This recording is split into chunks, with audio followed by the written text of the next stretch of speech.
Let's take a look at pull counter.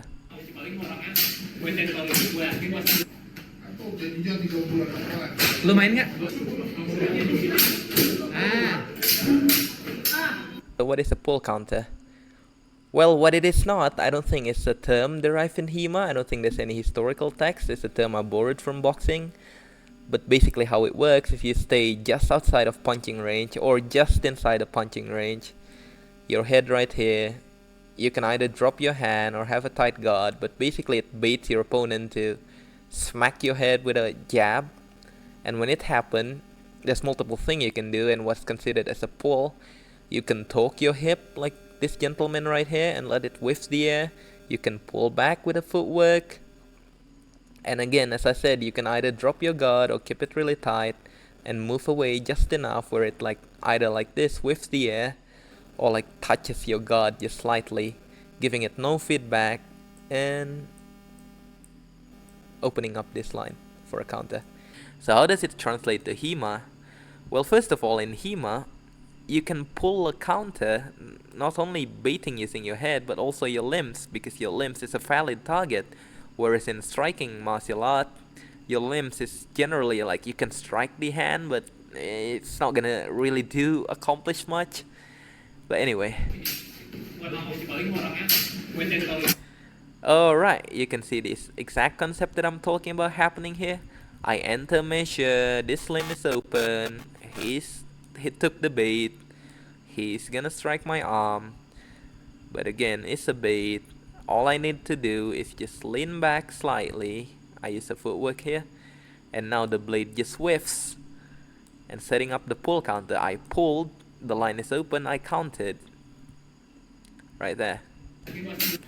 Same thing happens here, probing strike, to a cut, he pulled, a cut whiffs, the cut whiffs, he's open because he's overextended, he's ready to go, and bam, right there.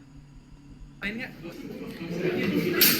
Ah, Alright, next up I'm gonna talk about how a pull counter can involve a tight guard, because the difference between this pulling counter and a parry is this is not a parry in a traditional sense. We are not looking to push the blade away. We are looking for a tight guard in which the blade can whiffs on. You see? The tip of the blade just whiffs on the cross guard. This whiffs on the cross guard. This whiffs on the cross guard. That's what we're looking for. Because with that whiff, you can't really, as the one attacking, you can't really rebound. Whereas if you push their blade, normally another fencer will go for a switch or anything like abnehmen, any rebounding movement, colpo di fiano, whatever. If you get pushed, you give them tactile feedback in which they react on. But if you let the blade whiffs, there's not really a significant tactile feedback, so you can't really, the attacker can't really feel. He's just like basically overextended, but on your guard, and it's the very tip, so you control the whole thing.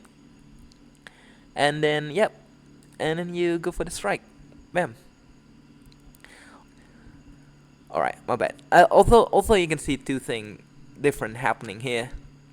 So we're essentially trying to achieve the same thing through different means. Alright, let's see.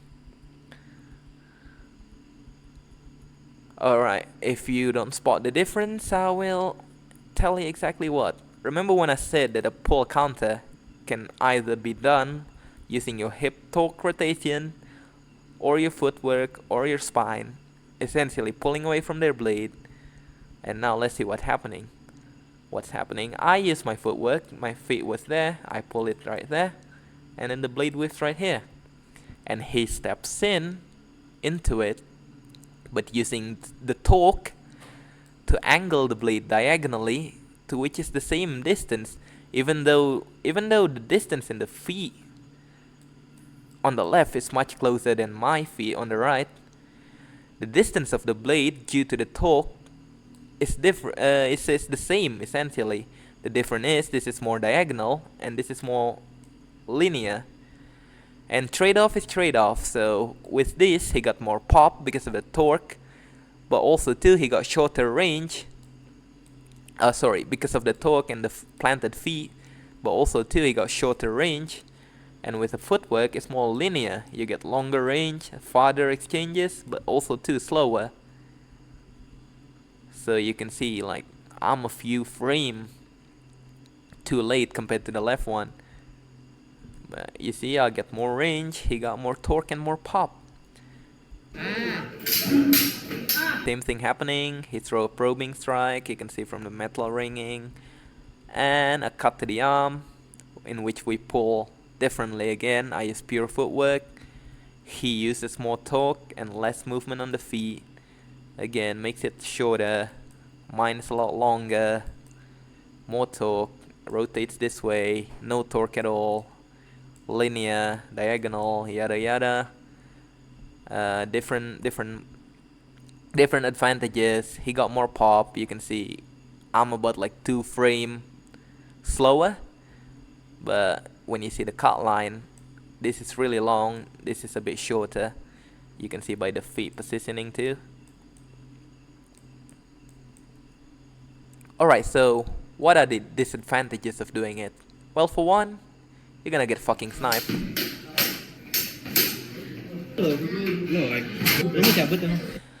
So this technique required a lot of proprioception, like you need to be aware to where your body is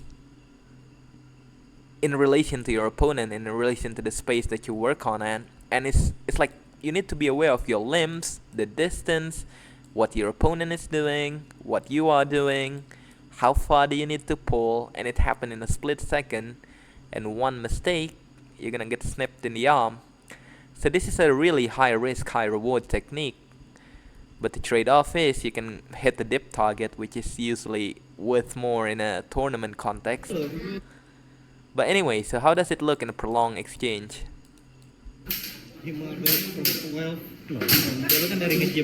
Alright.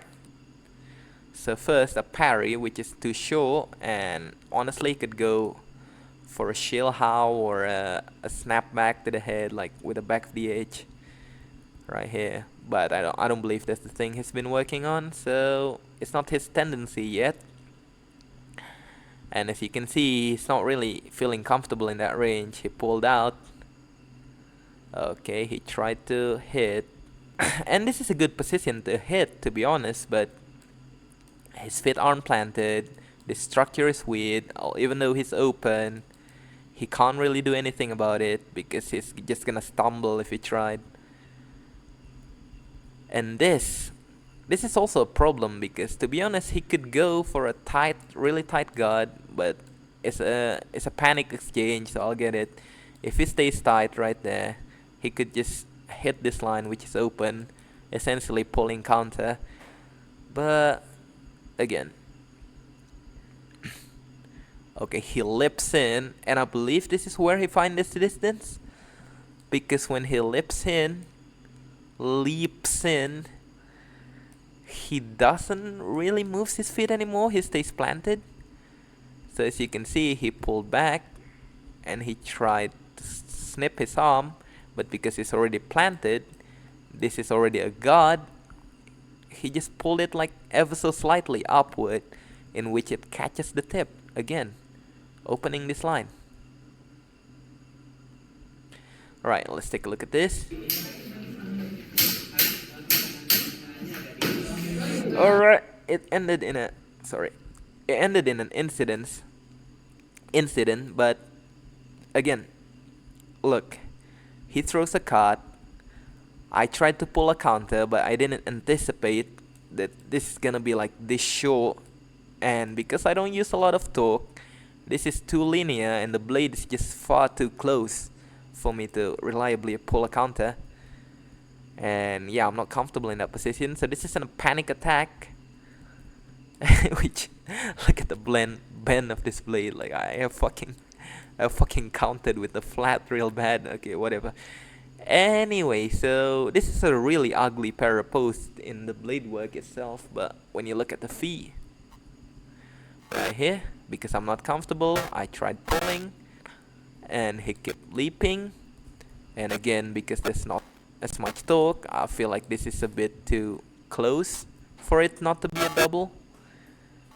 And another one, it's like, fuck it, let's go, trade. And there you go, he's just like locked in this tempo. And what he didn't realize is, I kept pulling my feet backward. And as it happened, I can now pull a counter right there. Because it's just whips. And I'm like farther than he is.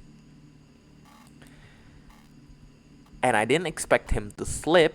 And this is, my body is like already like locked up, like a cork about the, like a spring. And when I see this, I was like, holy shit. And luckily I noticed it just before, to which it sounded really loud and horrible, but it hits the tip of his, what is it called, overlay. And I managed to stop it, so it just like bounces around right there. So yeah, good stuff, good stuff.